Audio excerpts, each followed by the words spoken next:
नमस्कार दोस्तों, स्वागत है आपका daily one topic by AK YouTube channel पर। आज हम इस वीडियो नोट के माध्यम से बात करेंगे कार्ल मार्क्स के सिद्धांत यानी महत्वपूर्ण वर्ग संघर्ष सिद्धांत के बारे में। वर्ग संघर्ष सिद्धांत से हमें एक बात समझ में आती है कि दो वर्ग हैं, उनमें आपस में संघर्ष चल रहा है। संघर्ष जब भी हमारे सामने आता है शब्द, तो हमें लगता है कि युद्ध हो रहा है। कार्ल मार्क्स ने यहाँ पर अच्छे से समझाया है कि संघर्ष का मतलब हमेशा युद्ध की स्थिति या युद्ध नहीं होता। संघर्ष आपस में विचारधाराओं का टकराव भी होता रहता है।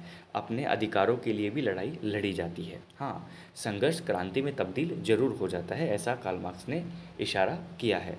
तो दोस्तों, इस वीडियो नोट को आप कंप्लीट देखिएगा, समझिएगा और फिर अपनी राय भी ज़रूर दीजिएगा, क्या सुधार करना चाहिए और क्या हम अच्छा कर रहे हैं आपके लिए। चलिए टॉपिक पे चलते हैं और कंप्लीट करते हैं। वर्ग संघर्ष सिद्धांत का या वर्ग युद्ध सिद्धांत कार्ल मार्क्स के ग्रंथ कम्युनिस्ट मैनिफेस्टो में लिखा गया है।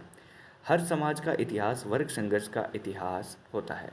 कार्ल मार्क्स के ग्रंथ कम्युनिस्ट मैनिफेस्टो में लिखा गया कि हर समाज का इतिहास वर्ग संघर्ष का इतिहास होता है।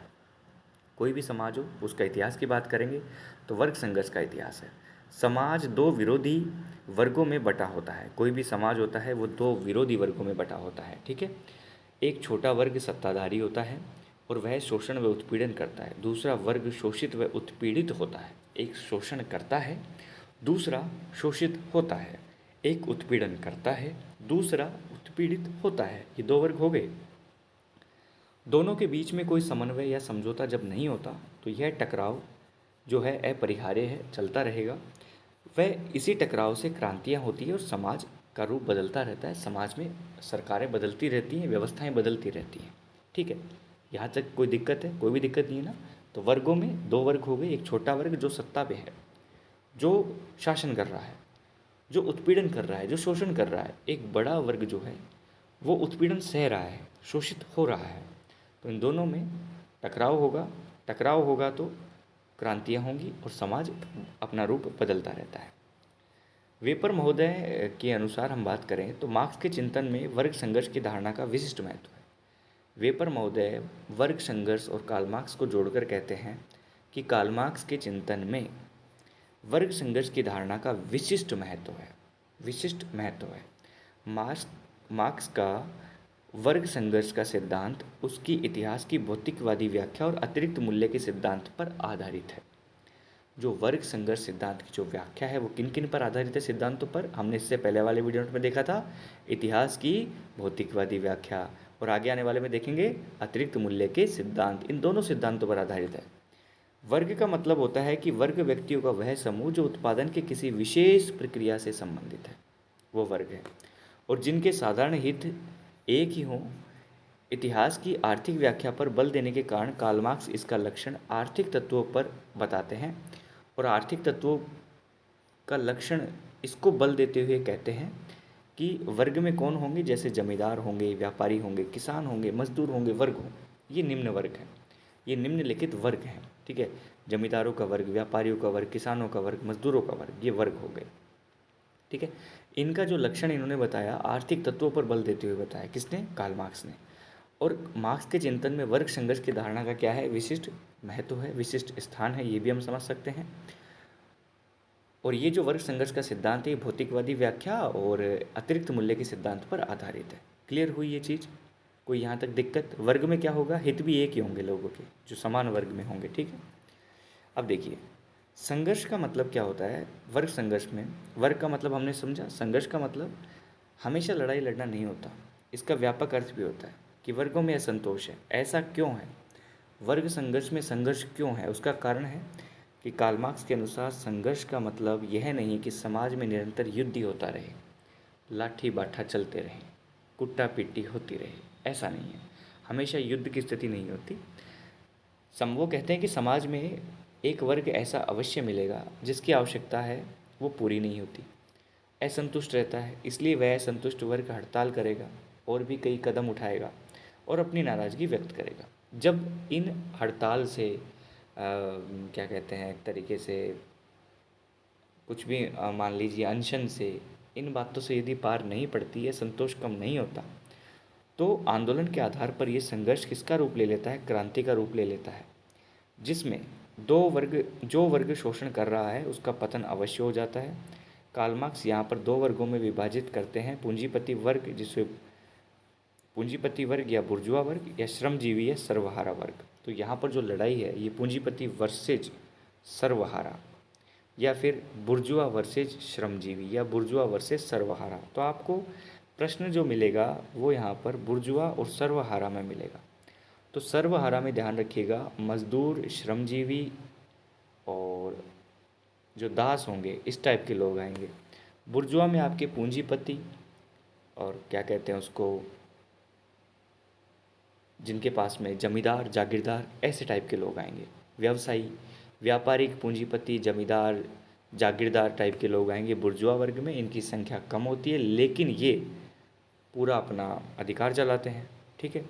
सर्वहारा वर्ग ये मजदूर कैटेगरी वाले होते हैं, इनकी संख्या तो ज़्यादा होती है लेकिन इनके काम तो थोपा जाता है, इनको तो रगड़ा जाता है, इनका शोषण किया जाता है, सीधी सी बात है, ठीक है साहब।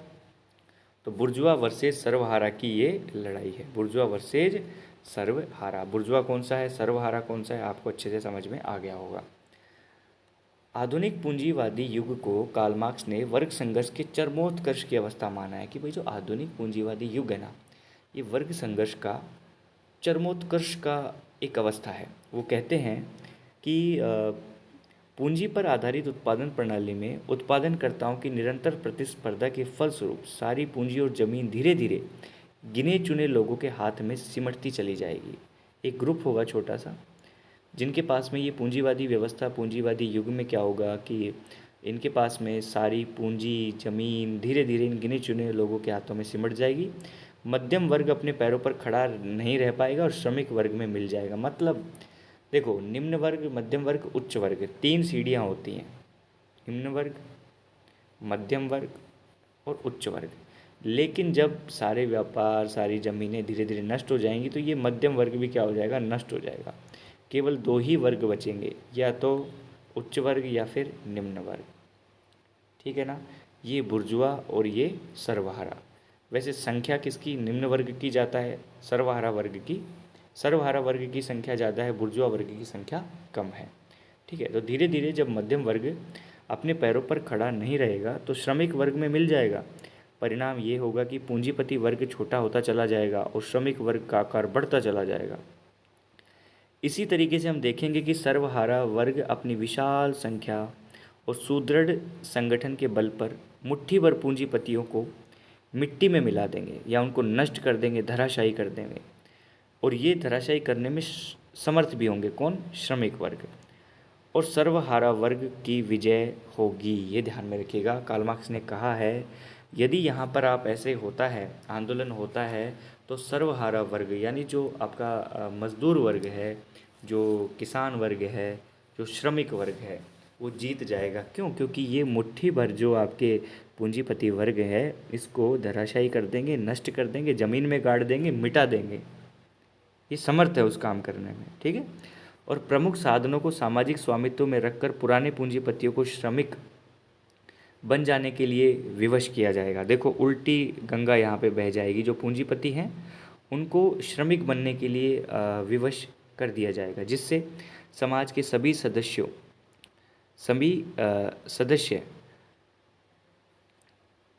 दूसरों के श्रम पर पलने वाला कोई भी नहीं होगा। सभी सदस्यों में ये व्यवस्था हो जाएगी कि दूसरे के श्रम पर पलने वाला कोई भी नहीं होगा और अंत में वर्ग विहीन समाज की स्थापना हो जाएगी। यही कौन चाहते हैं, कार्ल मार्क्स चाहते हैं। ये कार्ल मार्क्स ये कह रहे हैं कि वर्तमान में जो पूंजीवादी व्यवस्था है इसमें जो शोषण हो रहा है ये एकदम चरमोत्कर्ष पर पहुंच चुका है, ठीक है। अब पूंजीपति वर्ग देखिए, छोटा सा वर्ग होगा जिसके पास में दुनिया भर की संपत्ति होगी, दुनिया भर की ज़मीनें होंगी। लेकिन जो एक तरफ भूखा मर रहा है बड़ा वर्ग, जिसको हम सर्वहारा वर्ग कह रहे हैं, वो भूखों मर रहा है। जब वो अपनी पे आ जाएगा तो इन चुल्लू भर पूंजीपति वर्ग को उठाकर ज़मीन में पटक देगा, नष्ट कर देगा, इनसे छीन लेगा।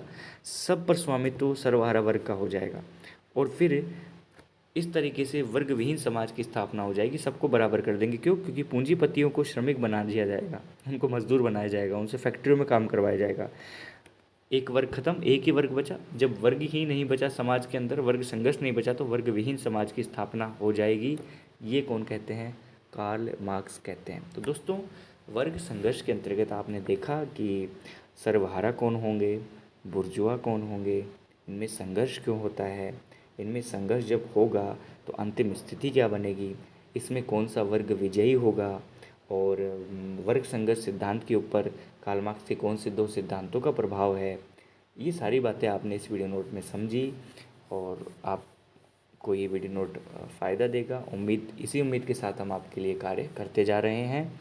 वीडियो नोट देखने के लिए बहुत बहुत धन्यवाद। मिलते हैं नेक्स्ट वीडियो नोट में एक नए टॉपिक के साथ में।